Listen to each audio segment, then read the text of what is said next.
The 1812 Legacy Council welcomed the Treaty of Ghent delegation from Belgium to plant a peace rose at Queenston Heights, commemorating the end of the War of 1812. Today we planted the peace rose that came from Ghent, Belgium. There was a rose originally around the signing of the Treaty of Ghent, and a group from Belgium has had it really resurface and part of the commemoration that's going on in Belgium, and they wanted to come and plant it here in North America. The rose has been planted at the embassy in Ottawa, a couple of locations here in Niagara, at Queenston and at Fort Erie. And then the group goes on to Fort Niagara tomorrow, and then on to Washington, where they're going to plant one at the White House. So it's a very significant event that we've been part of today. The treaty was negotiated in Ghent, and in Ghent a society was created to reflect on the importance of agriculture and horticulture, to show how man was able to conquer nature.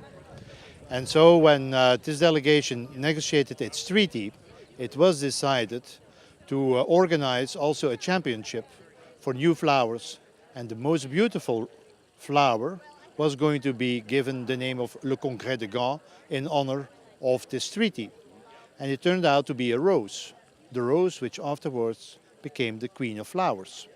And so Le Congrès de Ghent, the special rose, was dedicated to this peace treaty, and always was meant to be a peace treaty. Unfortunately, the rose got lost in history, and that's why we decided to create a new rose for the occasion of the commemoration of 200 years, and to bring it back to Canada and to the United States. And so we will also be in Washington, D.C.